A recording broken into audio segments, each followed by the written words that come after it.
이어서 네 번째 강의를 우리 함께 나누도록 하겠습니다. 여러분 자료 다 받으셨죠? 예, 첫 페이지 먼저 살펴보도록 하겠습니다. 먼저 들어가기 전에 말씀 속에서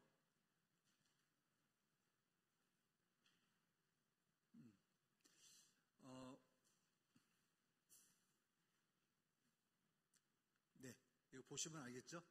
네, 그래서 지난번에 있었던 하나님의 말씀에 대한 순종과 불순종이 있었죠? 그래서 세 가지 사건으로 두고 볼 수가 있는데, 첫 번째가 뭐냐면 요단강 도화 사건입니다. 요단강 도화 사건. 그래서 제사장들이 먼저 그 요단강에 발을 디뎠을 때에 마른 땅같이 물이 위에 머무르고 마른 땅이 되어서 이스라엘 백성들이 모두 건넜던 사건.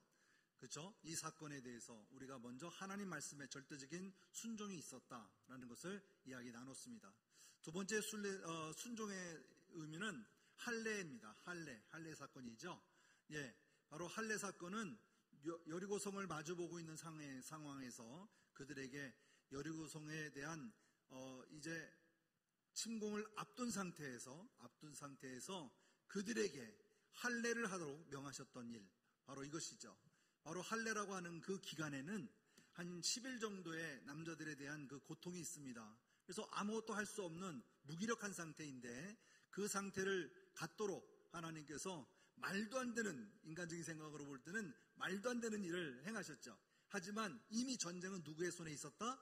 하나님이 진행하시는 승리에 있었기 때문에 거기에서는 문제가 되지 않았습니다. 그래서 먼저 해야 될 것은 육적의 강화가 아니라 영적인 준비를 하기 위한, 영적 승화를 시키기 위한 방법이었다 하는 것을 우리가 알 수 있죠. 하지만 모든 이들이 다 할례를 행하고 유월절을 준비했습니다. 그리고 유월절을 보낸 이후에 그들이 여리고성을 이제 하나님의 말씀대로 순종하게 되어지죠.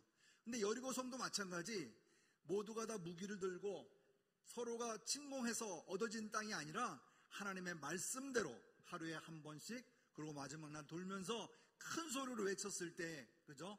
여리고성은 무너져 내렸던 것을 볼 수가 있습니다. 바로 여기까지 이 세 사건이 여호수아서의 시작이면서 여호수아가 모세와 함께 그러한 하나님의 능력을 가졌음을 이스라엘 백성으로부터 드러나게 하는 귀한 사건입니다. 그래서 이 일로 인하여서 모든 이스라엘 백성들이 여호수아도 모세와 같은 지도력을 가졌구나, 하나님의 사람이 이런 능력으로 우리를 이끌고 있구나라는 것을 자신감을 갖게 되어지는 것이죠. 하지만 이것으로 끝나지 않고 그들에게는 한 번의 무기력함이 생기죠. 그게 뭘까요? 바로 아이성의 패배입니다. 아이성 패배. 정탐을 해보니 그렇게 많은 인원이 올라가지 않아도 우리가 승리할 것 같은 생각으로 그들이 얼마의 인원을 보냈다가 그냥 함락되고 말아집니다. 하지만 이미 그 사건의 전말은 하나님께서 결론을 내고 시작합니다. 왜냐? 그들로 인하여서 얻어지는 노량물은 절대로 갖지 말라고, 취하지 말라고 하는 명령을 내렸죠. 여리고성에 대해서. 하지만 이미 아간이 거기에 대한 하나님의 것을 훔쳐서 자기 토마의 밑에 숨김으로써 이미 알고 계셨기에 아이성은 공격해봐야 패배에 지날 수밖에 없었다는 것을 알 수가 있습니다. 그래서 이것은 하나님의 방법대로 그 문제를 해결하지 않고서는 승리를 얻을 수 없다라고 하는 것을 먼저 말씀해 주셨습니다. 그래서 여호수아가 하나님의 방법대로, 그죠? 제비뽑기를 하여서 찾아낸 것이 바로 아간입니다. 그래서 결국은 아간은 아골 골짜기에 묻히게 되어지고 그 돌무더기가 그때까지 있었다라고 하는 것을 우리가 볼 수가 있습니다. 이로 인해서 오랜 시간 동안 이루어지는 것이 아니라 여호수아서의 1장부터 24장까지 나오는 것 중에 1장에서 12장까지가 가나안 땅 정복 사건, 13장부터 24장까지가 땅 분배하는 사건이거든요. 근데 12장 중에 많은 분량을 이 여리고성과 아이성에 배려하고 있다는 거예요. 다시 말하면 두 사건을 대립시킴으로써 성도들에게, 이스라엘 백성들에게 하나님에 대한 순종과 불순종이 어떠한 결과를 가져온다는 것을 분명히 말씀하고 있다는 것을 우리가 알 수 있습니다. 그래서 오늘 이제 나눠야 될 이야기가 이제 나오죠. 그래서 여러분 자료에도 있는 부분인데 여리고성과 아리성에 대한 그 함락의 과정을 이렇게 도표로 표시해 놓았습니다. 여러분도 같이 있죠? 그래서 이 도표대로 가면 할례를 받고 그 사건에서 아이성이 이제 함락되어지는 사건까지의 그 지명대로 교명해서 살펴볼 수가 있습니다. 자, 이제 우리가 알 수 있는 것은 8장입니다. 오늘의 이야기는 여러분 3페이지 메뉴에 있는 에발산에서의 율법을 낭독하는 8장의 사건으로 이제 시작하고자 합니다. 자, 살펴볼게요. 자, 먼저 보면 이 말씀도 마찬가지입니다. 순종이냐 불순종에 대한 의미가 나오는데 에발산에서의 이 낭독은 이미 신명기 27장에 모세가 앞으로 여호수아가 가나안 땅에 점령하게 들어가게 되면 이 일을 행하라고 이미 어떻게 하셨다고요? 예언하셨어요. 그게 바로 신명기 27장 11절에서 26절에 나와 있습니다. 이 말씀이. 그래서 여기 보면 여호와를 위해서 여호수아가 에발산에 먼저 단을 쌓습니다. 근데 이 단을 쌓는 데에는 하나님 앞에 드릴 이 단을 쌓을 때는요 반드시 뭐가 해야 되냐면 다듬지 않은 돌이어야 돼요. 이해되시죠? 다듬지 않은 돌, 그걸 가지고 제단을 쌓습니다. 딱 쌓은 이후에 신명기 28장에 나오는 축복과 저주의 말씀이 그 후에 나오는데 여기서 행하였던 것은 27장 11절에서 26절에 있는 말씀인데요. 이 말씀은 어떻게 하느냐 한번 보겠습니다. 8장 33절에 나와 있는 말씀 우리 한번 읽어볼까요? 온 이스라엘과 시작. 온 이스라엘과 그 장로들과 관리들과 재판장들과 본토인뿐만 아니라 이방인까지 여호와의 궤를 맨 레위 사람 제사장들 앞에서 궤의 좌우에 서되 절반은 그리심산 앞에 절반은 에발산 앞에 섰더니 이는 전에 여호와의 종 모세가 이스라엘 백성에게 축복하라고 명령한 대로 함이라. 그죠? 모세가 명령한 대로 행하였다 이렇게 나오죠. 그래서 제가 신명기 27장 11절 말씀을 찾아보면 이런 말씀이죠. 동일한 말씀입니다. 모세가 그날 백성에게 명령하여 이르되 너희가 요단을 건넌 후 언제 건넌 후? 요단강을 건넌 후 말씀하시고 그 지파 6지파를 향해서 그림심산에 쓰고 또 나머지 6지파를 향해서 에발산에 서도록 이렇게 얘기하고 계세요. 그리고 난 다음에 레위 사람이 큰 소리로 이스라엘 모든 사람들에게 말하기에 이르기를 하고 이때부터 거기에 대한 질문을 답을 던집니다. 뭐라고 던지냐면 15절 말씀에 장색의 손으로 조각하였거나 부어 만든 우상은 여호와께 가증한 것이니 그것을 만들어 은밀히 세우는 자는 저주를 받을 것이라 할 것이요 이렇게 했더니 모든 백성이 응답합니다. 뭐라고 했을까요? 에발산에서 아멘하고 그리심산에서도 아멘하고 이렇게 양쪽에서 하게 되어집니다. 레위 지파가 또 가운데 서서 얘기합니다. 그의 부모를 경홀히 여기는 자는 저주를 받을 것이라 할 것이요 했더니 모든 백성들이 아멘 아멘 이렇게 하라고 얘기하는 것이죠. 자, 그러면 제가 한번 17절부터 한번 몇 가지를 할 테니까 아멘 아멘 한번 해보시기 바랍니다. 그의 이웃의 경교표를 옮기는 자는 저주를 받을 것이라 할 것이요 모든 백성은 아멘 할지니라. 맹인에게 길을 잃게 하는 자는 저주를 받을 것이라 할 것이요 모든 백성은 아멘 할 것이니라. 객이나 고아나 과부의 송사를 억울하게 하는 자는 저주를 받을 것이라 할 것이요 모든 백성은 아멘 할 것이라. 이렇게 해서 계속적으로 그린심산과 에발산에서 이스라엘 백성들이 서로 아멘 하면서 그 말씀에 순종하는 것을 볼 수가 있습니다. 특히 20절, 21절 여기 보면 부도덕한 사건들도 나오고요. 그 다음에 자매에 대한 부모의 그 딸에 대한 동침의 문제도 나오고 장모와의 관계를 갖는 거, 이웃을 암살하는 거, 무죄한 자를 죽이는 거, 이러한 모든 것에 대하여 그들은 아멘 아멘으로 자기들이 지켜야 할 하나님의 법에 대해서 얘기하고 있는 것을 볼 수 있습니다. 그래서 요단강을 건너온 후에는 반드시 이 일을 행하라고 했을 때 모세는 어떻게 했다고요? 그대로 행하였다 하는 것을 말씀하고 있음을 보습니다. 바로 여기서 말하는 것, 하나님의 말씀에 옳습니다. 저도 따르겠습니다. 아멘, 아멘으로 그들이 화답했던 것을 볼 수가 있습니다. 우리가 보통 좀 다른 것 같아요.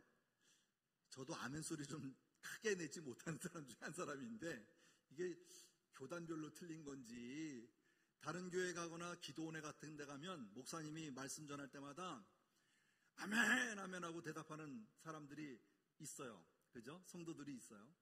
근데 우리 보수교단이라고 자칭하는 정통교회들은 속으로만 아멘 아멘 해서 말씀 전하는 목사님이 좀 힘을 좀 덜 얻을 때가 있어요. 그냥 긍정적으로 우리 말하는 거죠. 찬성하는 사람 발 들으세요. 그런 거 동일한 거죠. 손 들으라면 잘 안 들으니까. 근데 우리가 아멘이라고 하는 소리가 그게 나쁜 건 아니죠. 그죠? 하나님의 말씀에 내가 그렇게 하겠습니다 라고 동의할 때 아멘 아멘으로 화답하는 이것이 교회의 하나의 표현, 나 자신의 신앙의 표현이기도 하지만 그렇게 하겠습니다라고 하는 결단의 의지도 되거든요.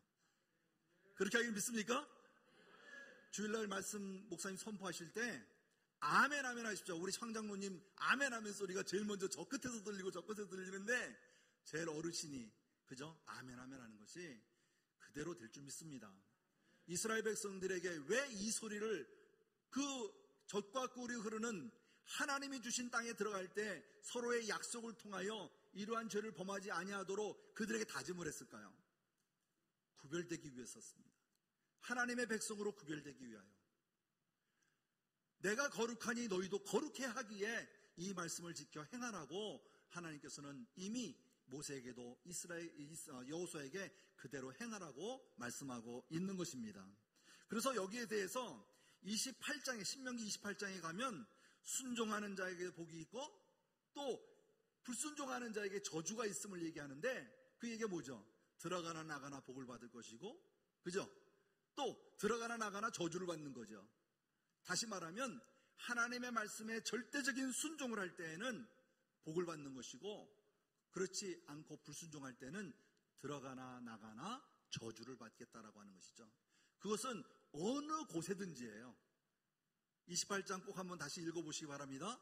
장소를 가리지 아니하고 어느 곳에든지 하나님의 말씀에 순종하면 복을 받을 것이고 어느 곳이든지 불순종하면 저주를 받겠다라고 하는 것이 하나님의 법의 원칙이에요. 그래서 오늘 여호수아가 행하였던 이 일은 그대로 행하였더라. 여호와가 여호수아에게, 다시 말하면 여호와가 모세에게 말씀하신 것을 모세가 여호수아에게 얘기하고 여호수아가 그대로 행하였더라 하는 것은 뭐라고 그랬어요? 절대적인 순종이다라는 것을 얘기하는 것이죠. 이해되시죠? 그래서 여호수아에서에 보면 여호수아서를 한번 읽어보시면 여호와가 여호수아에게 얘기하고 여호수아가 백성에게 행하였다라는 얘기를 계속 반복합니다. 다시 말하면 여호와가 하나님께서 여호수아에게 명령하신 내용이 또 여호수아가 백성에게 명령하는 내용과 같이 그대로 반복하고 있다는 것을 볼 수 있어요. 아, 그와 동일하더라 이랬으면 될 텐데 계속 반복으로 얘기하는 것은 절대적인 순종, 하나도 빠짐없이 이루었다라고 하는 것을 반복하고 있음을 우리가 살펴볼 수 있습니다. 그래서 거기에 대한 이야기를 중에 제가 이렇게 말씀을 다시 한번 살펴보니까 더 귀한, 좀 이따 한번 볼까요? 그건 내가 찾아서 이해할 때. 이렇게 말할게요. 여호수아서 11장 15절, 여러분이 적어놓지는 않았는데요. 메모해 놓으시면 좋을 것 같습니다. 11장 15절 말씀해 보면 어떻게 나와 있냐면요. 여호와께서 그의 종 모세에게 명령하신 것을 모세는 여호수아에게 명령하였고 여호수아는 그대로 행하여 여호와께서 모세에게 명하신 모든 것을 하나도 행하지 아니한 것이 없었더라. 되십니까? 그대로 반복적인 이야기가 여기에 결론을 지고 있음을 알 수가 있다는 것이죠.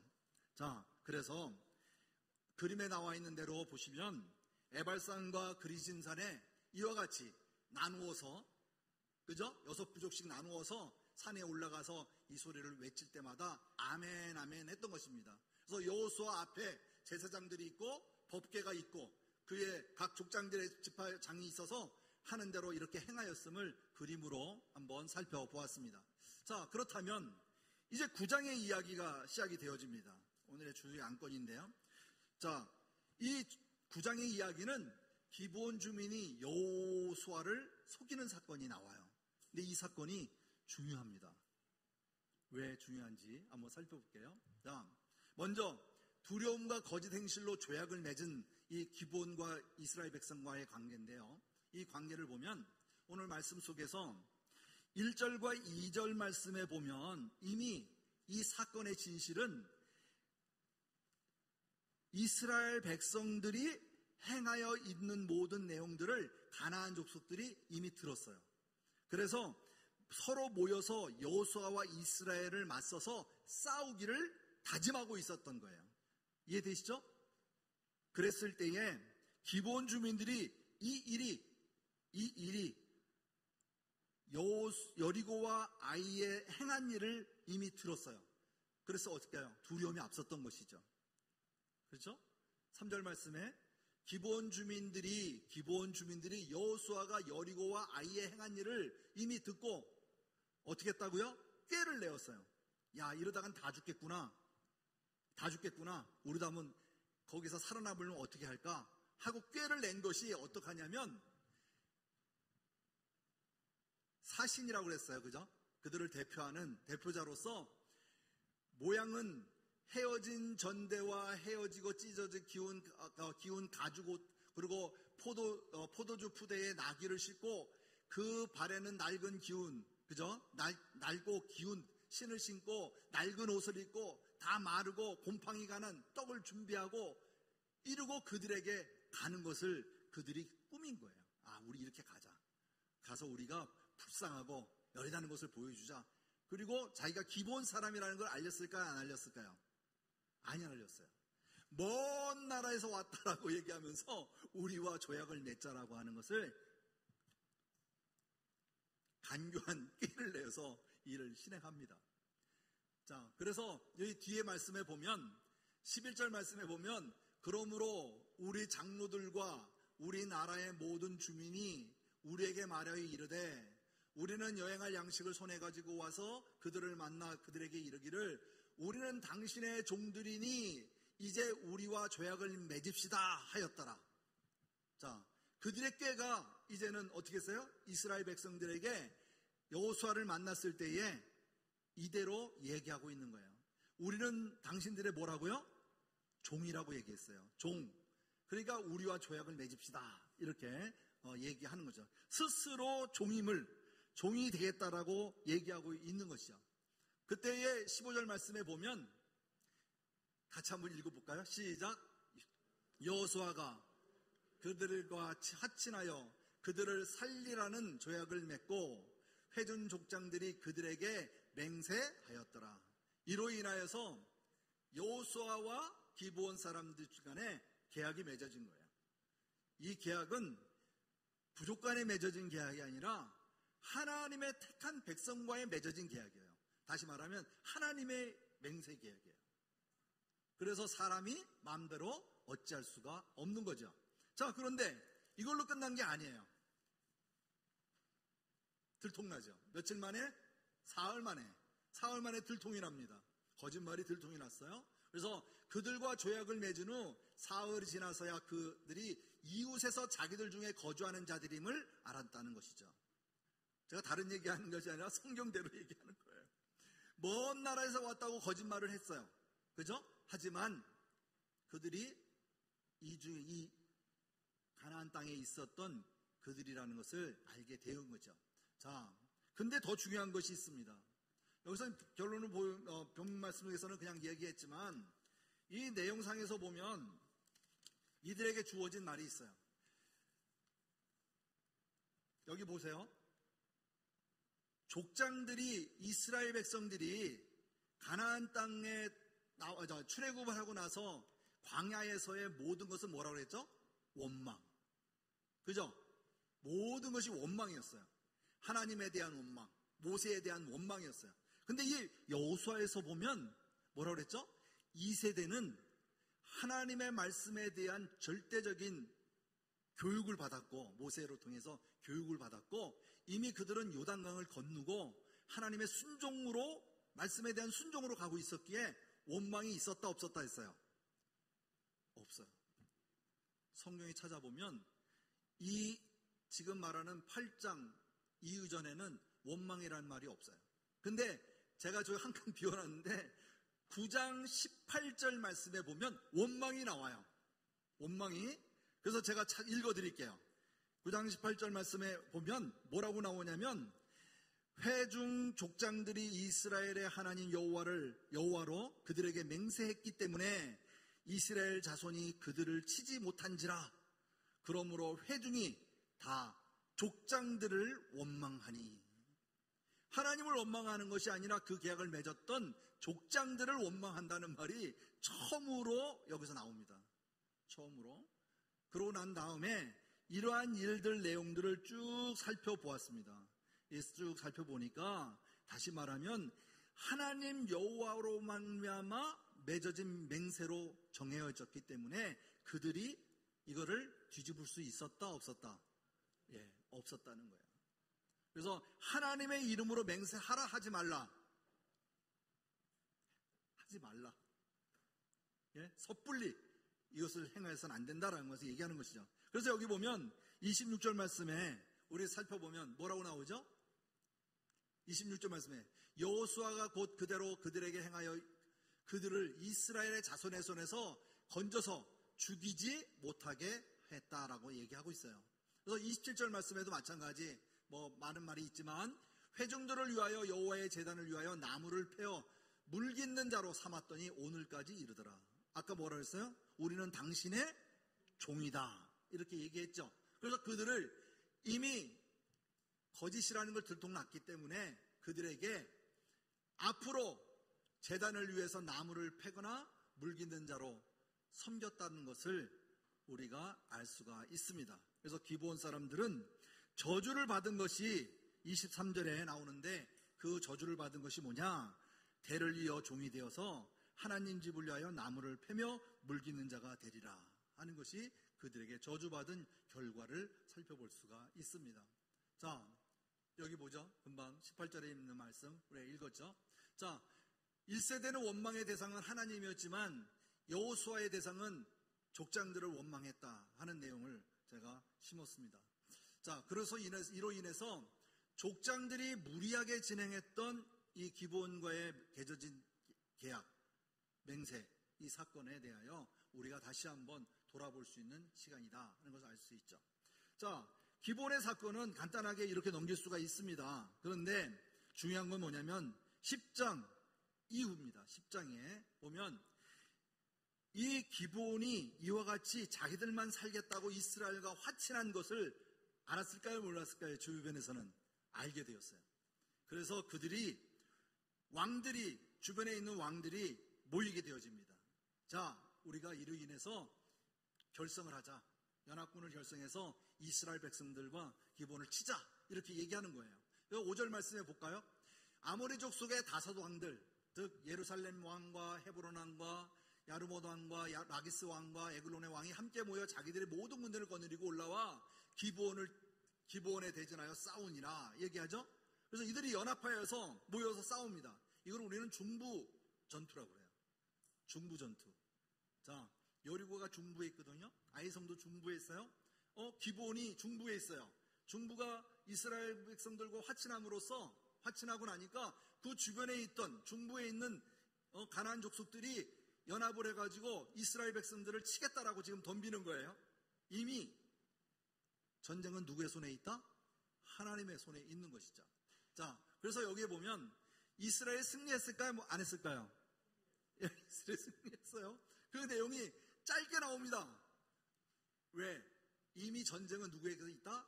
하나님께 있기 때문에 10장, 11장, 12장은 그냥 전쟁에서 이겼더라, 이걸로 끝나는 거예요. 이해되시죠?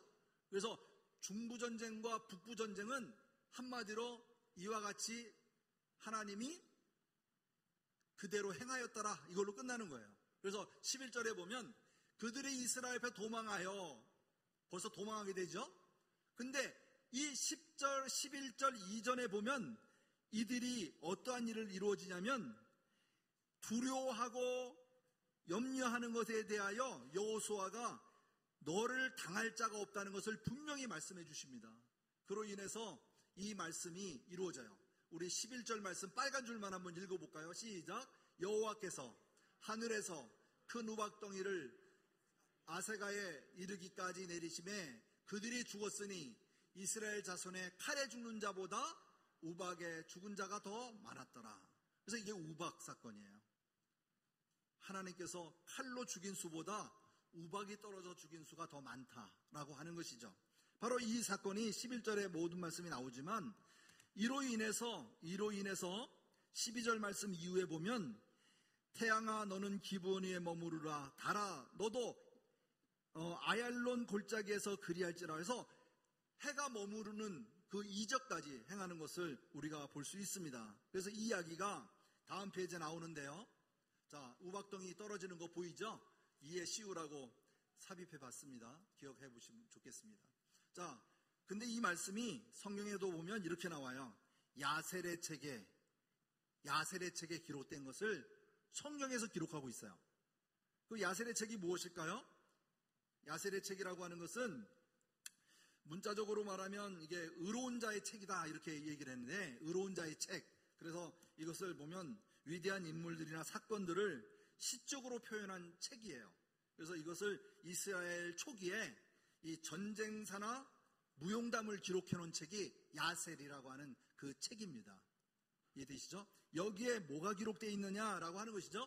여기 말씀이 12절, 13절, 14절 이렇게 말씀해 보면 태양아 너는 기브온 위에 머물라, 달아 너는 야일론 골짜기에서 그리할지라 하며 태양이 머물렀고 달이 멈추기를 백성이 그 대적에게 원수 갚기까지 하였더라.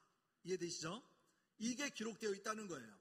그래서 이 말씀으로 보면 14절 말씀에 몇 절 말씀? 14절 말씀 한번 읽어보세요. 여호와께서 시작.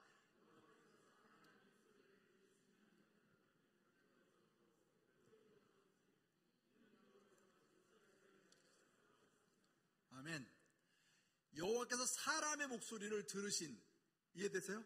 그들의 기도를 들어온 사람의 소리를 들으신 이 같은 날은 전에도 없었고 후에도 없었고 이는 여호와께서 이스라엘을 위하여 싸우셨음이니라. 누가 싸웠다고요? 바로 여호와께서 싸우셨다는 것을 얘기하고 있는 거예요. 전에도 없었고 후에도 없었다라고 말씀하시는 거죠. 그죠? 이와 같이 하나님께서는 하나님이 약속한 가나안 땅, 이스라엘 백성들에게 주겠다고 한 그 땅, 600년 전에 말씀하신 그 땅을 들어가기 위해서 이루어지는 모든 사건 속에 하나님이 길을 열고 계셨다는 것을 우리가 알 수 있습니다. 자, 그렇다면 지금 정리할게요. 이 중부 지역의 정복 전투, 아이성, 여리고성은 승리하고 아모리 족속, 오개 족속도 승리하죠. 이게 이제 중부 지역의 이야기예요. 그 아래 사해 위쪽에 있는 중부 지역이 이로 인해서 전부 다 정복되어지고 맙니다. 그 다음에 이어지는 것이 뭘까요? 맨 위로 쭉 올라가죠. 하솔이라고 하는 곳에 올라가게 되어지는데 이게 이제 북부 전투입니다. 북부 전투. 그죠? 그래서 북부 전투를 보면 그죠? 11장에 보면 하솔의 왕 야빈이 이 소식을 듣고 마돈 왕 여박과 시브론 왕과 아삽 왕과 북쪽 산지와 긴네론 남쪽이란 바 평지와 서쪽의 돌의 높은 곳에 있는 왕들과 해서 북쪽에 있는 모든 이 족속들을 모으게 돼요. 그래서 그 모든 군대를 거느리고 나왔으니 백성이 많아 해변에 수많은 모래와 같고 말과 병고도 심히 많았으며 북방에 이러한 게 많았다는 것이죠. 그렇지만 11장 6절 이후의 말씀 보면 여호와께서 여호수아에게 이르시되 그들을 두려워하지 말라. 내일 이맘때에 내가 그들을 이스라엘 앞에 넘겨주어 몰살시키리니 너는 그들의 말 뒷발에 힘줄을 끊고 그들의 병거를 불사르리라 라고 말씀하셨어요. 언제? 내일 이맘때. 이미 전쟁은 하나님께서 계획하셨고 하나님께서 진두지휘하고 있음을 볼 수 있죠. 그랬더니 여호수아가 모든 군사와 함께 메론 물가에서 갑자기 습격할 때에 전쟁은 끝나는 것을 볼 수 있어요. 그로 인해서 그가 하나님과의 약속에 들었던 그 이야기대로 말굽에 말 뒷발에 힘줄을 끄는 말은 어떻게 하죠? 움직일 수 없죠. 말은 발이 생명이에요. 그래서 이 발에 대한 아킬레스건이 이게 끊어져 버리면 그 고통 때문에 전부 다 안락사시키죠. 지금도 마찬가지입니다. 그런데 중요한 건 뭐냐면 거동을 못하도록 완전히 전멸시키는 일을 행하였다라고 하는 것을 얘기하고 있어요. 여기도 마찬가지예요. 여호와께서 행하신 대로 그대로 따라 행하였던 것을 말씀 그대로 한 구절도 한 절도 놓치지 아니하고 반복하고 있는 것을 살펴볼 수 있습니다. 그래서 42절 말씀에 보면 이스라엘의 하나님 여호와께서 이스라엘을 위하여 싸우셨으므로, 이게 지금까지 1장부터 10장까지 오면서 있었던 내용을 한마디로 정리한 것입니다. 이스라엘을 위하여 여호와께서 싸우셨다. 그리고 여호수아가 이 모든 왕과 그들의 땅을 어떻게 했다고요? 단번에 빼앗았느니라. 이해되시죠? 바로 이와 같이 이미 하나님께서 약속하신 땅은 다 열어놓으시고 이스라엘 백성들은 그냥 가기만 해주면 됐어요. 그죠? 그 앞에 진두지에 섰던 자들은 이스라엘 백성들 중에 그죠? 세 집사가 먼저 전투의 용사로서 섰던 것을 볼 수가 있죠. 그래서 이렇게 해서 중부 지역과 북부 지역을 완전 탈환함으로써 가나안 땅은 정복되어지고 맙니다. 자, 여기에 나와 있는 이 사진대로 여러분 보면 여호수아 전투에 보면 여러분 자료에도 있겠지만 이와 같이 땅 모든 일들을 다 전투에서 승리하는 것을 볼 수가 있습니다. 그래서 지도를 여러분 살펴보기가 어렵기 때문에 한번 살펴보시기 바랍니다. 그리고 난 다음에 저기서 이것은 자료에서는 더 있군요. 여기 보면 이스라엘의 12지파 해가지고 13장에서 19장에 있는 나오는 내용들 뒷장에 들어가야 되는데 삽입이 잘못됐네요. 그래서 다음에 한번 또 보겠습니다. 이로 인해서 이들에게 하나님의 약속한 땅을 이제 얻게 되어지는 사건이 바로 12장에서 정리가 되어집니다. 이제 한번 정리해 보겠습니다. 지금까지 정복한 땅을 정리해 보면 출애굽한 이스라엘 백성들이 지금까지 정복한 성읍과 왕들이 몇 자리에 나온다고요? 바로 12장 1절부터 6절 말씀에 나와요. 뭐라고 나오냐? 모세가 정복한 땅. 그래가지고 아모리와 바산왕, 그죠? 바산왕 옥에 대하여 동편이죠. 여단 동편 먼저 얻었던 것에 대하여 설명하고 있습니다. 그 다음에 나오는 건 뭘까요? 여단 동편은 루벤과 갓, 므낫세 반지파에게 이미 땅을 분배했죠. 그죠? 그래서 그들로 하여금 무장한 용사들을 받고 그리고 가나안 땅의 정복 사건으로 시작하게 되어지는 것이죠. 그 다음에 볼게요. 7절부터 24절에 있는 거는 바로 이제 여호수아가 정복한 땅. 그래서 네게부 지역의 중부 지역과 북부 지역에 있는 바로 이 지역을 정복한 이야기로 성경에 그대로 기록되어 있는 것을 살펴볼 수 있습니다. 근데 중요한 사건이 나와요. 여기 보면 왕들에 대하여 모두 다 하나님께서 그들로 하여금 정복했다라고 얘기를 하는데 13장에 가면 뭐가 나오냐면 여호수아가 나이가 많아. 자, 볼까요? 자, 가나안 정복 이제 전쟁에 대한 종류를 알리는 사건이죠. 자, 여호수아가 몇 세가 되었을 때일까요? 100세. 100살입니다. 100살. 100세 때쯤에 13장 1절 말씀 다 같이 한번 읽어볼게요. 여호수아가 시작.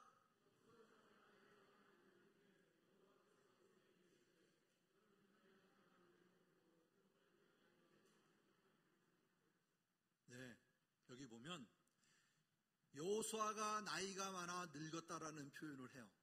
그죠? 기력이 쇠하였음을 얘기하는 거거든요. 그래서 나이가 많아서 늙었기 때문에 앞으로 전쟁에 대한 수행할 능력이 떨어졌기 때문에 아직도 얻을 땅이 많이 남아있다. 하지만 여호수아를 통해서 그 땅을 얻지 못하는 것을 얘기하는 거예요. 그래서 그러다 보니까 어떻게 했을까요? 땅을 지파별로 분배하게 되는 거예요. 이해되시죠? 그래서 어떻게 보면 완전 정복이 아닌 부분 정복으로 끝난 것이죠. 그래서 이게 정복되지 않은 족속들 때문에 결국은 어떻게 될까요? 이스라엘 백성들이 가나안 문화에 스며들게 되고 우상을 섬기게 되어지고 하나님을 다른 신과 겸하여 섬기기도 하고 또 그 때를 잃어버리는 세대가 되고 마는 것이죠.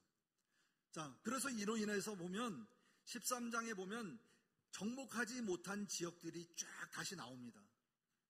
그래서 7절 말씀에 보면 너는 이 땅을 9지파와 므낫세 반지파에게 나누어 기업이 되게 하라 하면서 이 나머지 지파에게 분배를 하면서 그들로 하여금 그 땅을 마지막 정복하기를, 마지막으로 마무리하기를 이렇게 말씀하는 것을 우리가 살펴볼 수 있습니다. 자, 13장에 보면 요단 동편 기업의 분배, 루벤의 분배, 갓 므낫세 지파 해서 쫙 분배하는 사건들이 나와요. 그래서 이 분배에 대한 사건은 다음 주에 우리가 이어서 땅에 대한 정복과 분배에 관련된 거는 13장부터 21장 이어나가서 토지 분배까지 한번 이어나가고자 합니다. 자, 오늘은 여기까지만 할게요. 근데 정리합니다. 하나님의 나라를 이루기 위해서는, 하나님의 나라를 이루기 위해서는 반드시 필요한 게 뭐라고요? 순종이죠. 그죠? 절대적인 순종을 원하는데 그 순종은 창세기로부터 시작해서 주님이 오시는 날까지 절대적인 순종입니다. 순종하지 못하기 때문에 예수님이 오신 것이죠. 또 앞으로 여호수아서를 지나면 뭐죠? 사사시대가 와요. 그죠? 가나안 땅 정복시대가 지나고 나면 사사시대가 오는데 사사시대가 와서 다시 하나님의 필요에 의한 신정정치가 아니라 왕정정치로 들어서면서 통일왕국 시대로 들어서면서 그들이 원했던 왕은 결국은 얻을 수 있었을까요? 얻을 수 없었어요. 그래서 사울왕도 아니고 다윗왕도 아니고 솔로몬왕도 아니었어요. 그래서 북이스라엘에 그 많은 왕들이 있었음에도 불구하고 전부 다 멸망당했어요. 남유다에도 그 많은 왕들이 세워졌음에도 불구하고 완전한 왕이 없었어요. 그래서 그들도 멸망했어요. 바로 우리의 왕 대신 예수님이 이러한 모든 것에 대하여 절대적인 왕으로, 바로 승리자로 우리에게 오신 것에 대하여 아멘으로, 기쁨으로 우리가 맞이해야 하는 것이 바로 여기 있습니다. 우리가 완전한 왕을 원하지만 이 정부 또한 완전한 정부는 아니잖아요. 그죠? 이제 100일이 좀 지났나요? 지지율 갖고 얘기하지만 완전한 왕이 되려면 힘들죠. 그죠? 우리의 마음속에 진정한 왕이 누굽니까? 다시 한번 돌아봐야 될 때라고 생각되어집니다. 오늘 저에 들어가시면 나머지 시간에 신명기 28장 꼭 한번 읽어보시기 바랍니다. 축복과 저주의 장을 한번 읽어보셔야 돼요. 그래야 하나님은 왜 우리에게 이러한 복에 대한 이야기를 하고 계시는지, 또 왜 이것을 강조하고 있는지 우리 한번 돌이켜볼 기회가 될 줄 믿습니다. 주어지는 시간별로 될 수 있으면 이렇게 장별로 쪼개서도 한번 해보고, 이제 머지 않았어요. 앞으로 사무엘상 들어가면 그때부터는 역대상, 역대하 막 같이 왔다 갔다 해야 되기 때문에 우리가 배우는 것은 연대적이잖아요. 그죠? 그래서 창조시대, 족장시대, 그 다음에 출애굽, 광야시대, 그죠? 그죠? 그 다음에 광야 시대를 거쳐서 그 다음에 가나안 정복 시대를 지금 우리가 말씀 속에 가고 있습니다. 그래서 좀 더 나눌 수 있으면 이 시대적인 구분을 좀 더 귀담아서 읽을 때마다 한 번씩 되새겨 보시는 좋은 공부 시간이 되었으면 좋겠습니다. 기도하겠습니다.